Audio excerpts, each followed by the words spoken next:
मंगळ भावा भयणीनो, बार्तिमेव कुर्ड्याची खबर आमी आयकल्या. तो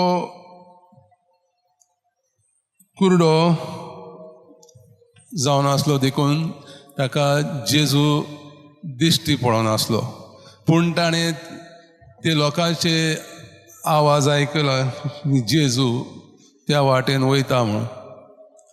तें आयकून तो बोबाळ मारूंक लागलो, दाविदाच्या पुता म्हजी काकलूत कर. थंयसरूच बसून रावलो जाल्यार ताका जेजू पावचो नासलो. जेजू ताणें बोबाळ मारूंक पडली, ताका बोबाळ मारली देखून जेजू ताका आपयता आनी ते सगळें आपल्याचें सुरक्षीत जुबो कितें आसलो तें सगळें सोडून ताची पर्वा न करता धांवून धांवून तो जेजूशी वयता.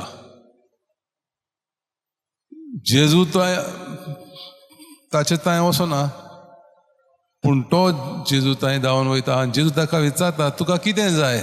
जेजू खबर आसली तो कुर्डो, पूण जेजू ताका विचारता, तुका कितें जाय हांवें केल्लें?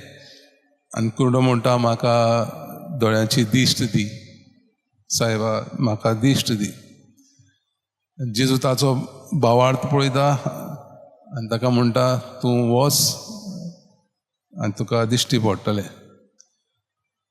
सो भावार्थान जे आमी मागता, आमकां जेजू दिश्टी पडना, पूण भावार्थान जेन्ना आमी जेजू थंय मागता ते आमच्या बऱ्याक जें कितें आमी मागता तें जेजू आमकां दिता. भावार्थ ना जाल्यार आनी जेजू थंय आमी मागणें करिना जाल्यार आमकां जेजू पावचो ना.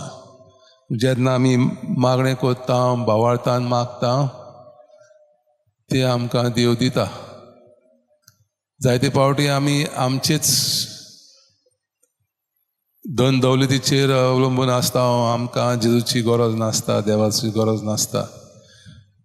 पूण जशें भशेन त्या कुर्ड्यान आपल्याचे सगळे जुबो, सगळे सुरक्षीतताय सोडून